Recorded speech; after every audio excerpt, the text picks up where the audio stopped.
on 2 years now. We started next door in the temporary digs in January, 2019, 2017. And what it is we are a business and leadership coaching organisation.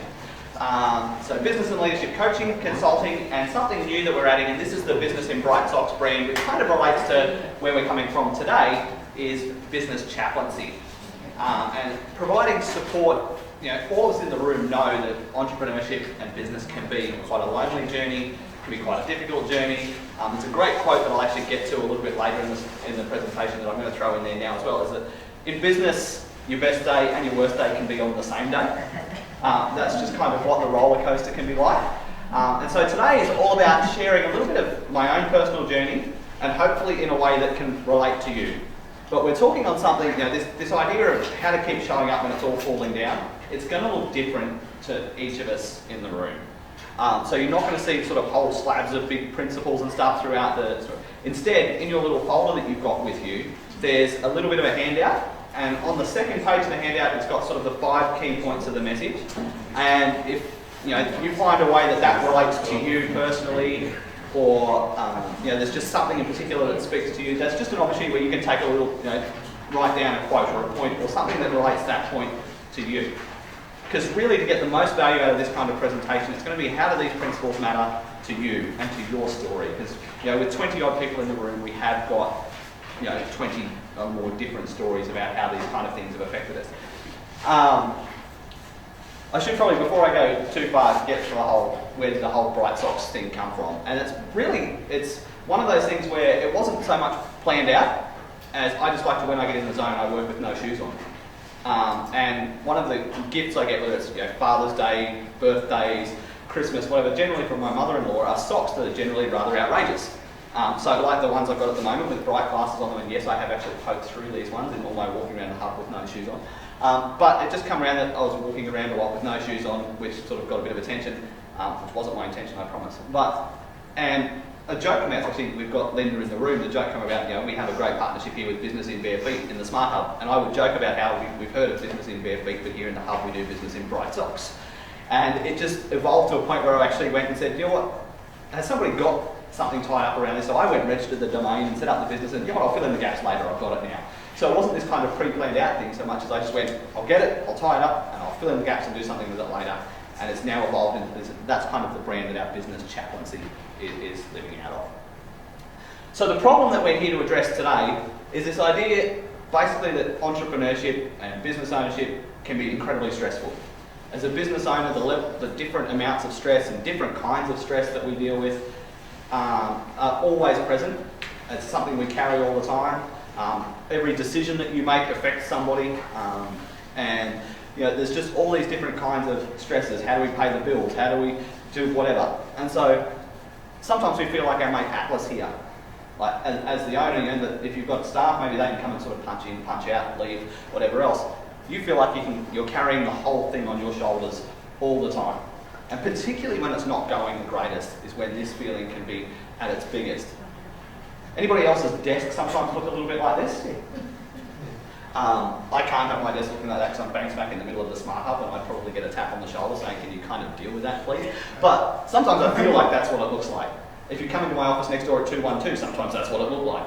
Because who knows, sometimes we're just kind of under this mountain of this never-ending to-do list. I have some days where I sit down and feel like I've spent my entire day ticking things off my list, and I feel really productive, and it's really, really great. And then I go and look at the list at the end of the day, and there's more things on it than when I started, despite that productivity. Does anybody else in the room feel like that, or is that just kind of, that's me? Yeah. So, and it kind of, this represents that really, really well, I think. It's just this never-ending pile of stuff. But this is the important one.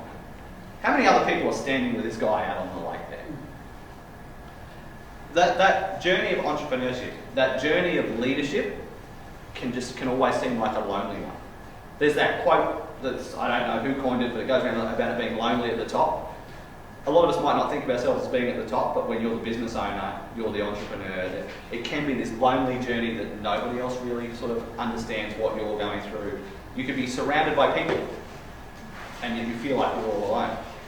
And so hopefully today we can address some techniques to help deal with those kind of issues, that kind of stress, that overwhelm, that feel like we're carrying the whole world, and particularly when things go wrong. Who in here this year, we're nearly towards the end of the year, as business owners has had something go wrong this year? Who's had something go wrong this month? Who's had something go wrong this week? Starting Tuesday. So when we put the hands up, you can see that we're all dealing with stuff going wrong regularly. From little things where someone on our team might have done something a little bit silly, right through to major catastrophes. Now, have all of your things, all of the problems, all of the challenges you've dealt with come from within your business? No.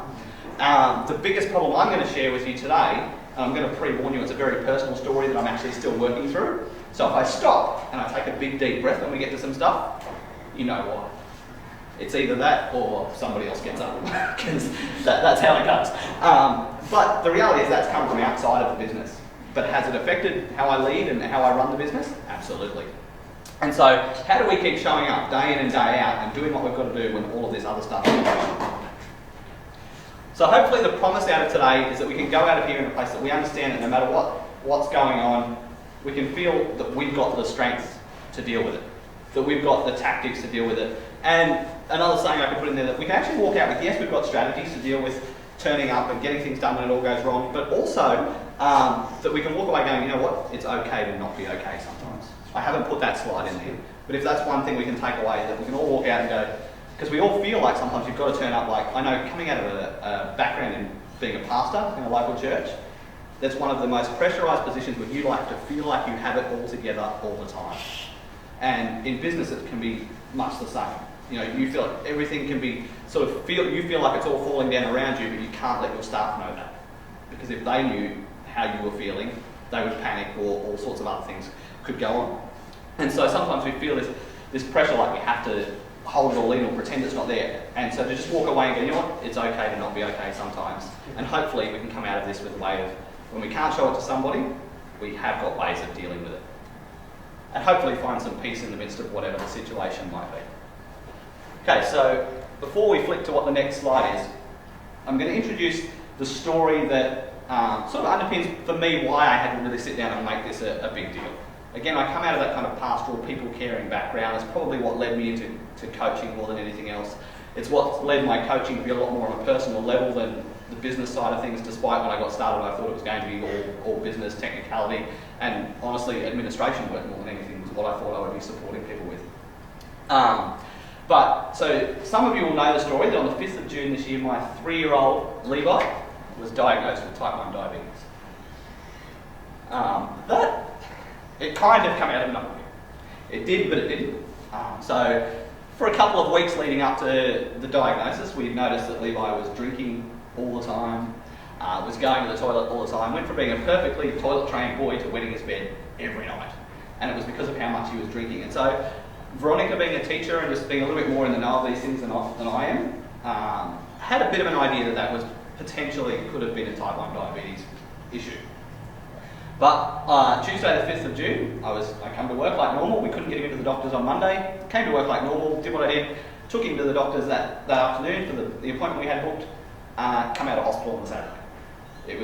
And when you sit down with the doctor, and you kind of expect this is a maybe diagnosis, this is kind of what might come of it, but he uses the word emergency, your whole world changes. So Levi had blood sugar levels of 31.3 at that point. His ketone level, they didn't really know. He had a high presence in his urine. They couldn't test his blood there, so they had to send us to the hospital, who tested him. I think he was 33.1 was his blood sugar level at the doctor. It was 31.3 when we got to hospital. Ketone level was 2.7, which, despite being quite high, we're told is actually quite good for a child that's just about to be diagnosed. If you don't understand kind of how diabetes works, it basically means the body can't absorb the sugar. Target range, 6 to 8. He was 33.1. Basically all that's happening is the sugar is just going round and round and round and round in the body, and so the body produces these things called ketones as a byproduct of digesting other material in the body to get the energy it needs, which can lead to basically acidic blood and all sorts of problems. Thankfully we caught it before Levi went into what they call diabetic ketoacidosis, which is a disaster. But that's why we were told it was an emergency. This one here is the end of July. So we've been and spent a week in hospital. I lost the entire month of June in the business. So I was gone for the week in hospital. I spent the week there 24 hours a day with Levi. And then when we come out, it was adjusting back to life at home. And then when I did come back to the office, probably another week after that, it was just trying to get the wheels turning again, or just trying to deal with what was going on. And so I lost pretty much the entire month of June. Who in here could lose an entire month and kind of not feel it? Yeah, I'm not seeing a hand anywhere. So again, I lost an entire month. It made a big dent. Most importantly for me, it made a big dent in our momentum, or the momentum that we had going. Because once you stop, it's like you've got to push that big boulder all over again. So a month later, after we're getting a bit of a routine, life's returning to normal, that kind of stuff, Levi had, on the back end of a cold, an asthmatic episode. Wasn't a huge surprise to me, one, because I was a really bad asthmatic as a kid, but two, because they say that can actually come around with diabetic children. Everybody panics when you've got a newly diagnosed diabetic and an asthmatic episode. So he got his first ride in an ambulance that night. There he is there as he quite enjoys the treatment. Obviously doesn't look like it so much there when they've got the spacer up to his face, but quite enjoys the attention and owns the hospital. Everybody loves Levi. But one thing they did there, when you go in with an asthmatic issue, they'll give you generally a steroid called prednisone. You give a diabetic prednisone, your blood sugar goes through the roof, which leads to a ketone nightmare. Very next night. So 2 nights in a row, in the ambulance, up to the hospital we go. This time we had Levi's blood sugars in the mid-20s, I think, and I'd got his ketones were at 1.1, then they were at 2.3, we were almost at his diagnosis level again. I rang the hospital and they said to me, when I said newly diagnosed diabetic, and I didn't have to tell them what was going on, as soon as I said the word prednisone, the nurse just went, ugh, bring him up. And so for 2 nights in a row we were up there. This night here, after 2 months, was the night I hit the wall. And it actually was a good thing that triggered it. When they finally got round to him on the emergency ward, took a blood sugar check and a ketone check, his blood sugars had dropped to 15, which is right on the high order of what's acceptable. Well, sort of right underneath the emergency red line anyway. His ketone levels had dropped to 0.5, which is just below the 0.6 ward. At which point the paediatric doctor on the ED that night said to me, "You fixed him, Dad." I then cried for the next 5 minutes. Not because it was, the stress of it all fell apart at that point. And what I said to that doctor at the time was, because everybody kept telling us how well we were handling the situation at a practical level. What I said to her that night was, honestly, if somebody else tells me how well we are handling this situation, I may punch them in the face. Anybody else felt like that? Somebody tells you how well you're doing and you go, if you tell me that again, I'm going to headbutt you. But that's how I felt that night, because the reality was, and that's not their fault, they did everything that was right. They were good with me, they were reassuring, they were telling me that what we'd done is right, and on a practical level she said we couldn't have managed the situation any better than you did. But that didn't handle the stress of what was going on. And in amongst all of that, I had to turn up and try and run a business. So what are some tips? This is my story. This is what I've dealt with in about the last 2 to 3 months. We're still dealing with it today. Nowadays, in that sort of month to 2 months after Levi's diagnosis, every 2 hours we were pricking his finger and checking his blood sugar. So that meant I was up at 2 o'clock every morning. Veronica's pregnant at the moment. I'd rather her not have to do it. And so I was up at 2 o'clock in the morning, pricking his finger, checking his blood sugar levels, sitting up when something was wrong to monitor him again when we tried to treat it, that kind of thing. There were some times where if you came to my office at 212 Street, I was actually literally lying on the floor asleep because I just couldn't function anymore. And actually there's been times where I've splayed out on the lounge here, if anybody has noticed, but I have actually crashed on the lounge in the middle of the smart hub here at that time. So, but what do we do to keep turning up? Because the wheels, I lost a month. I can't lose another one. Eventually you lose too much longer and everything stops. So what do we do to keep the wheels turning? What we're going to find over these next sort of 5 tips is that actually a lot of it, how we deal with it, is how we deal with it before it happens. And so the first key that I find when it comes to how do we keep showing up when it's all falling down is to know what your North Star is. Does everybody know what the North Star is on a practical level? Okay. North Star, basically what we call the brightest star in the sky, is the star that people would navigate by when, before they had a compass or before they were out at sea with an iPhone and could still manage to, navigate by GPS. They would use the North Star to guide. So at the moment when things are going really, really wrong and nothing seems to be working, the guys that are in this just to make money, that's where they really get found out. But if you don't really know that reason, why am I here? Why do I do what it is that I do? Why does my business exist?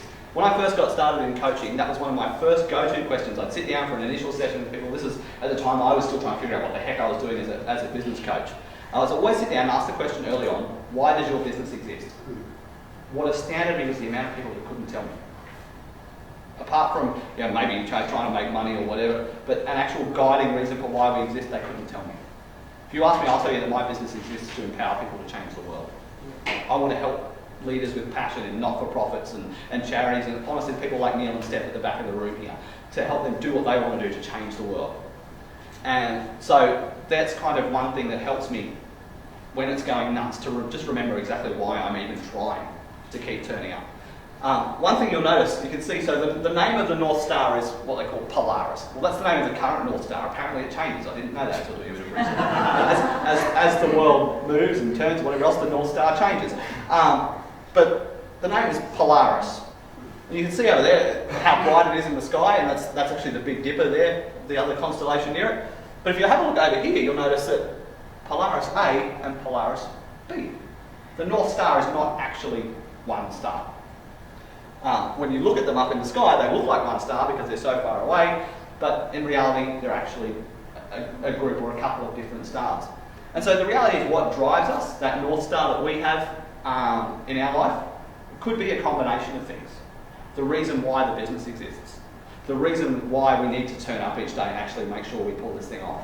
And at one of the later points, I'll actually get to sort of what makes us think about that sort of why. Why do we have to make this work? Why is it worth keeping on coming? But as well as knowing what our actual North Star is, and knowing that before, there's no point trying to figure it out once everything's going to crash. You've got to know before. You've got to know why you're turning up late. We need to actually fill the well beforehand. One of the greatest things that we used to be reminded in pastoral ministry was that you can't serve somebody else, you can't help somebody else when there's nothing there yourself. And so what works for me to help me show up each day as a person who's sort of got it together is not the right way to put it, but is full and focusing well and actioning at my best, is going to be different to you. For some people it is, these are the where we build those practices of things like the meditation and the mindfulness and the whatever it is that you do to build your own personal resilience and your own personal understanding of the world. And I liken it a little bit to insurance. We were driving home recently from the Haven out at Emu Park, where we just had a few days away, and we noticed that they have one of the labyrinth things on the edge. And Veronica was talking about how for her, the whole sort of meditation and mindfulness thing is just not something that she sort of understands or embraces too much. But I liken these kind of things to an insurance policy. Insurance is the biggest waste of time, effort and money until the day you need it. Car insurance is the biggest waste of money that you can pay until you crash your car. House insurance, biggest waste of money until somebody ransacks your house. And so you can go for 20 years paying insurance and it feels like, what the heck am I doing here? And then somebody ransacks your house or a flood comes through or something. That's why. And this idea of having ourselves kind of, whether it's in the right zone spiritually, understanding who we are, that's kind of insurance for when things go wrong. Because it's in that moment that you've got, the tank is full and you can draw from what you've built up over that time or consistently. The second thing, and I learned this incredibly during that time, and you've got a lot of time to think when you spend 24 hours a day by your son's hospital bed in the paediatric ward, is when times are tough, when things are falling down, it's a great opportunity to evaluate and eliminate. And by evaluate and eliminate, if we all sat back and looked at everything that we're doing, everything that we're trying to do, everything that's on our to-do list that's probably actually somebody else's priority, not ours, we'd be astounded at how much is on there that's not really relevant to what our North Star is and what we're trying to achieve and what our mission is in the world to achieve. So in these moments, it's a great opportunity to just sit back and go, actually, you know what, right now, what matters? When Levi was in hospital, the day he was diagnosed, when I was told it was an emergency and you're going to hospital now, like, do you want me to call you an ambulance? That's how fast I need you to get to hospital. I was 20 minutes away from being due in a boardroom at Startup Gladstone. So obviously I rang and said, well, I'm not coming. By the time I left hospital, I wasn't on that board anymore. Not because they sacked me, but because I decided, you know what, I just don't have the capacity right now to do that. And another thing is, you know, going back to that feeling okay to not be okay, it's actually okay to sometimes walk away from things and go, you know what, I don't have the capacity to do this at the moment. I don't have the capacity to be what somebody else needs me to be. I'm one of these people that will try 1,000,001 ideas at once, and I always seem like I'm doing 53,000 different things that are all over the shop. But opportunities now like this, to get that little eraser and go, what do I actually need to just rub off the list, at least just for now, so that I can focus on just what matters, which will help me deal with the issue and keep doing what I need to keep doing as well. I love this quote from Andy Stanley. I don't know if he originally quoted it or not. I've had it quoted at me a lot in my own leadership development. This idea of only doing what only you can do. And in these times when things aren't so great, it's a great motto to live by. So, what is it that's on my list of things that actually, someone else can do right now? This is something we should learn all the time, because all of us, I think, at different times can be really, really bad at delegating and effectively delegating stuff. Right at that moment when we need to be at our best, if we're focusing on only doing what only we can do, then we're going to have capacity in our world to deal with the stuff that's not going so great. Because hiding from the stuff that's not going so great and pretending that it's all good while we try and just keep ploughing forward is only a recipe for disaster in the long term. Alright, I like this bit. We've actually got a little exercise now that I like doing with different groups of people when I'm doing sort of resilience and sort of personal training. And what we need to do is, create some distance, not between ourselves and the issue, but between ourselves and what the issue does to us or how we would react to it. So everybody, I got the ladies to put out for you, everybody a blank piece of A4 paper. And we all talked about having an issue this year, this month, this week. Don't go with something that you don't want a room of other people to see. Nobody's going to have to, just before we start writing, nobody's going to have to read out what you've written down. So this is just you, but other people in the room might see it. But just write down a feeling, a frustration, an issue, something. Something that's kind of annoyed you, made life frustrating. We're going to do this issue that I like to call the face palm. So I often get people to do this, and actually, the reason I call it the face palm is I often get people to do it with their hand. The reason you've got a piece of paper is it's far more effective. So has everybody got your piece of paper? This is going to look really, really good in front of the camera here. Everybody's written down your issue, your frustration, whatever else on the piece of paper? Well, we've got to have time. We've just got to figure out which one. Okay. I love it. Would you like me to get you? You've got a notepad there if you want. Just make a list. Just pick one. Dartboard of glory kind of job. But once you've got your issue or your frustration or whatever it is, we'll go another 15 seconds for everybody to write something down. But then grab your piece of paper and hold it right in front of your face like an emoji.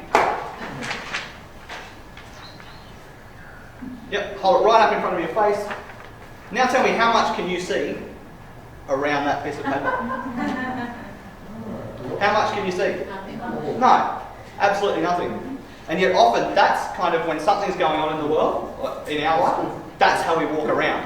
Because all we're focused on, all we can see is this feeling, or we're actually driven by the feeling, the frustration, or the issue. So now, take and just hold it, say, just about a foot away from your face. You start to see the world sort of emerge around it now. Start to see the goose at the front of the room again, that kind of thing. Now hold it way out here. Has it gone away? How much can you see around it? You can see basically everything, but it's still there. So at that point you can put it down there. You don't have to face palm yourself anymore. Okay. Everybody knows the saying, talk to the hand. This is our guy that's pretty much what he's saying to his feeling, his frustration. So we don't pretend that it's not there. That's one of the most dangerous things that we can do. But what we are doing, when that thing is right in front of your face and all you can see it, basically at that point, that's who we are when we're wearing the issue, the feeling as our own identity. We are driven by, I'm the father of a kid who just got diagnosed with diabetes, or I'm tired, or I'm frustrated, or I'm stressed, or I'm upset, and it's I am. It's our identity, and it becomes who we are and how we respond. When we hold it just that little bit far out in front of us, and we can kind of see around it just a little bit, and we know it's still kind of right there, but we can see a little bit more. At that point, we've said, not I am, whatever your issue, now it's I feel. There's now a difference between me and that piece of paper. It's not who I am, it's something that I feel. The next step when we go, it's way out here, what we've now created the distance to the point is, I notice that I feel. And now I understand. Now once I notice that I feel stressed, I notice that I'm not coping today, I notice that I'm frustrated and I'm about to headbutt somebody, now we can do something about it. And whether that means going and actually dealing with the issue, whether it means separating ourselves, like whatever it is for you, now we're at a point where we can deal. When it's right up in front of your face, you can't see anything else that's going on around it, and honestly you can't deal with it, because it's who you are. I feel that way is still not enough. We have to get to the point where, you know what, I'm actually noticing how I'm feeling about this today. I'm noticing how that affects me. You know, I talked about the times where I slept on the floor in the office next door, because it got to the point where I actually sat down and it's not, you know, I'm a not functioning person that's trying. I actually was able to sit there at the computer and go, do you know what, I notice at the moment I'm just not functioning. And I need to stop, otherwise something's going to give here. And you know, it's okay to lay down on the hard floor of my office for a minute and just take a breather. This was about 2:30 in the afternoon the first time I did that. The alarm went off, or the message went off on my phone to say Veronica was on her way to pick me up at 3 o'clock. I nearly went through the roof. I thought she must have been waiting for me for an hour. So I had obviously gone to sleep well and truly. So at that point I obviously needed it. But when you get to that point you say, okay, I'm now noticing that X, Y, Z, now we can do something about it. Talk to somebody about it, which we'll get to again shortly. Now we're going to start getting really, really practical on a day-to-day effort. And this idea I like to call getting triggered. I do a whole other presentation with teams on this idea of getting triggered. I love this terminology because it actually carries a really, really negative thought if you go out into the world. Particularly if you talk to anybody who has even the slightest passing interest in politics.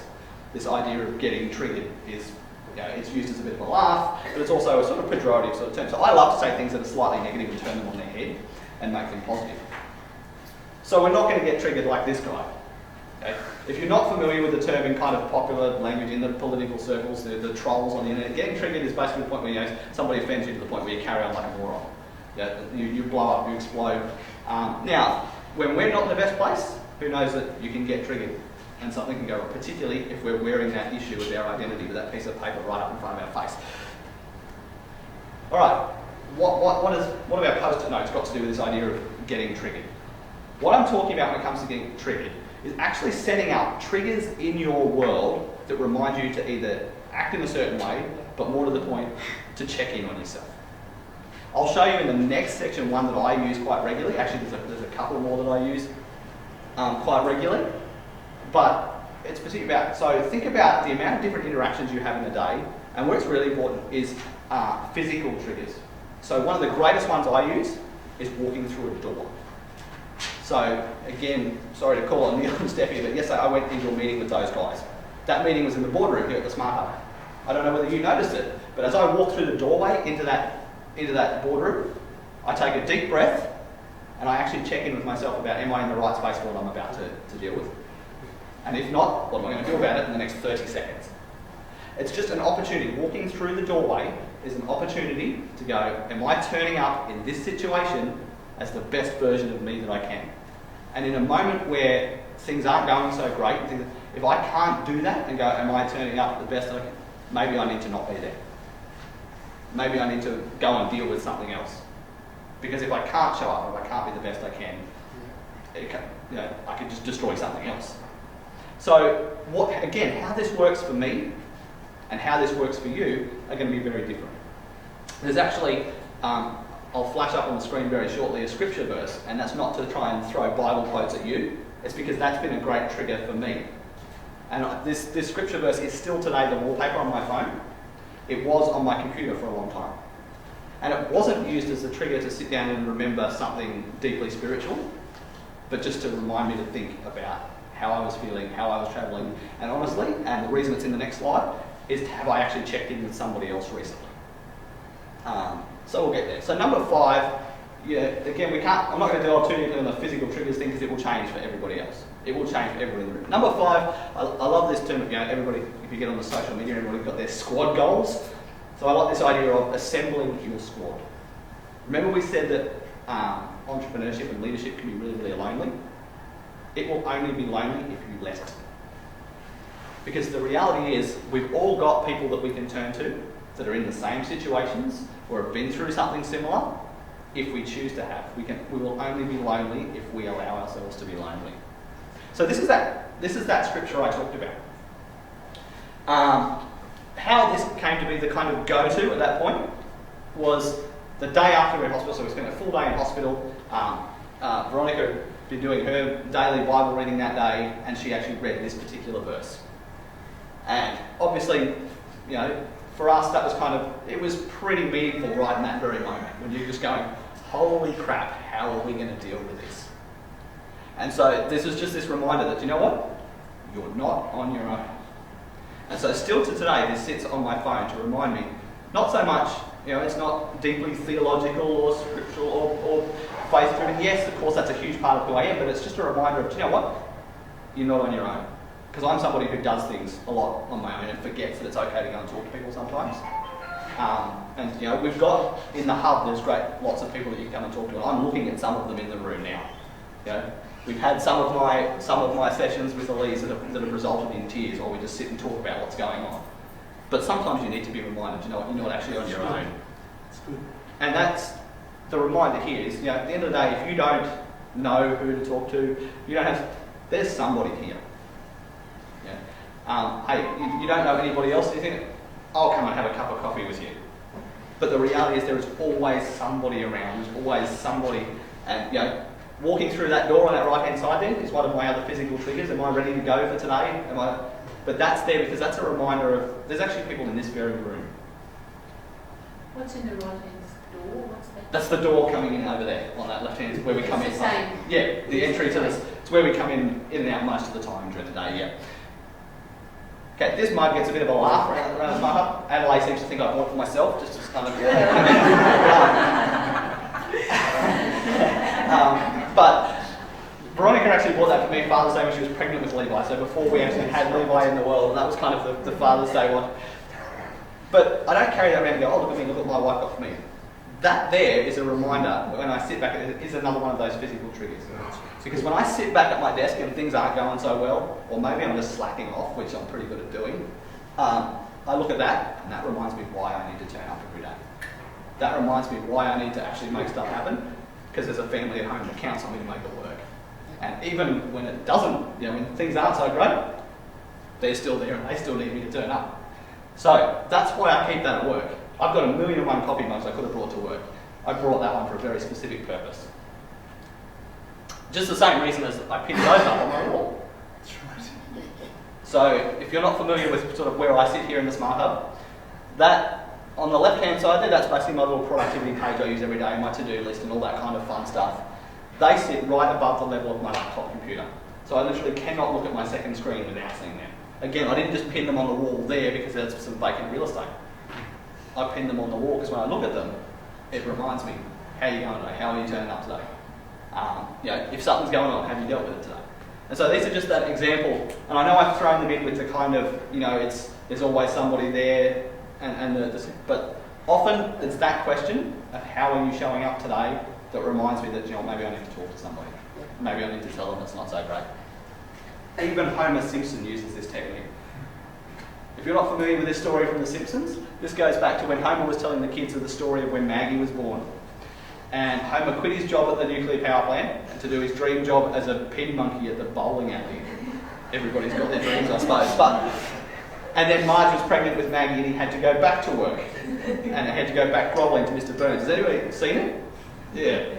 So he had to go back grovelling to Mr. Burns to get his job back. And Mr. Burns hung this demotivational plaque, as he called it, which actually says, don't forget, you're here forever.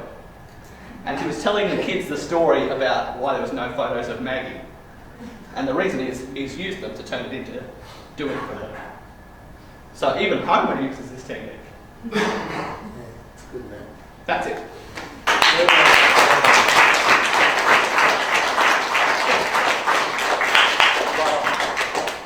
Does anybody want any questions, comments, or throw anything at me about it? That's awesome, eh? Very well Very well. presented. Cool. Awesome. Thank you. Any questions?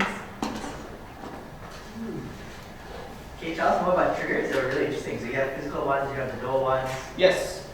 Again, this is going to work differently. So I learned, this is not something I come up with, I learned this actually through doing the high performance study with Brendan Burchard. Yeah, there you go. And so it's come up in a few different things. I'm actually, I've just finished doing his high performance master's program and a few other things like that.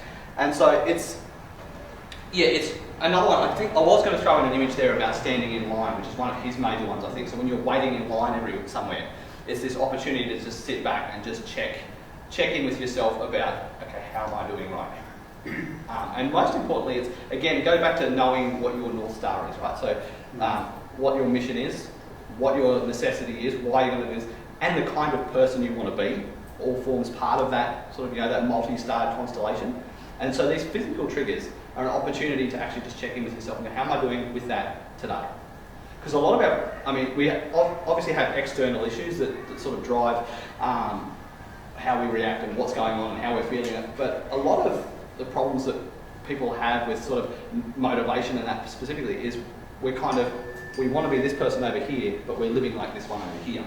And so there's this great big separation between who we are and who we say we are or who we want to be. And so using these physical triggers are ways to help remind us to check in with ourselves and go, how am I showing up in the world today? And the reason I find it really good when you're going through something that's a struggle, like for me, sitting down at my desk where I just cannot miss this massive big screen that's got that scripture verse on it, it's just that reminder that, if you're feeling a little bit alone at the moment, just a reminder that, somebody's there, pick up the phone, it's okay. Other ones are like, the coffee mug is the check-in. You sit down, you see it there, and you go, check, am I doing my best today to make this work? Am I doing my best today to make sure that this keeps going and I'm going to actually provide for my family and those kind of things? And so, it's going to look different for everybody. We're all going to have our own different scenarios. Like I said, the walking through the door is one that is a recommendation out of the stuff I did with Brendan Burchard, and I found it works because often, if I'm coming in here to speak, I'm walking through that door. If I'm going to border into a meeting, I'm walking through that door. When I come to the office in the day, I'm walking. So often walking through a door is a change of environment. It's a change. So as you're going into the new situation, it's just that perfect moment to go, am I ready? Am I the right person? And if not, what do I have to do to make it happen? But then how you build up a list of other triggers and things will look different for everybody. Does that answer the question? Yes. Can I add something really briefly? It's really interesting because psychologically this happens all the time, but what usually happens is we have all these negative triggers. So you walk up to this point, like, not this place again. You see that person, no, not really. And so if we can take those triggers and turn them to positive triggers, your whole world changes. And be conscious about doing that, because if you're not conscious, it happens anyway, but to the reverse. Does that make sense? Awesome. Can I just say, it's more a comment than anything, but I really feel like this was a great example because so many things when a catastrophe happens, or when you think it's a catastrophe, you do hold it there and you can't see around it. So I think that was really actually something I didn't really know. Like naturally you come out of that over time, but sometimes you're stuck in that, like some people forever. But sometimes, even as a resilient person, for a week, and a week's way too long to be stuck. Absolutely. To be stuck. Yep. So that's really good. I know, and what I like about it is just a really simple way to think about it. We can really overcomplicate things. So when you get a really simple, and you make a room full of professional people hold up a piece of A4 paper in their face to it, it kind of, it's nice and cool, it's a bit of fun. But it is just a really nice, simple way to think of it. I have a question. How did you recover from losing a month in your business? Because I think as business owners, we can all agree that that is full on and tough. I guess I was probably just in a lucky position that it wasn't going to mean that the bank come knocking on the front door. Could I have recovered if that was the case? Maybe not. So I kind of had a little bit of freedom to sort of go back. But it was hard. It took me, just to, trying to get a boulder moving. Once you get a boulder moving, you can't stop that thing. But try to get it moving. And so it really was, to me, it often felt like I was going back to square one. And I did ask those questions. I was like, really, why? Am I supposed to be doing this? Am I really in the right place here? Should I just pack up and go and get a job? All that kind of stuff went through the brain. in that time. And it really did take through a lot longer than just that month to try and get it. But all you can do really is just get back and pick up where you left off. So go back, and that can be tough for someone like me, because what I tend to sort of dream in the spend a lot of time in the big picture and dreaming about big things, and then sitting down and doing the day-to-day detail. I'd rather go fishing. So, I don't know, I like fishing.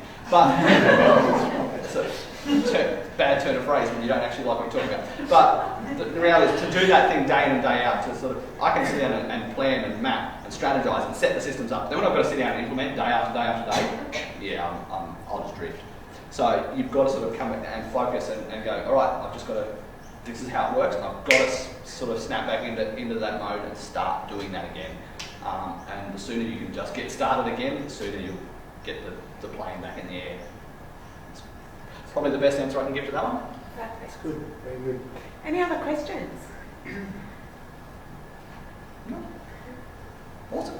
Wow, we're really running on time today. So I will, first of all,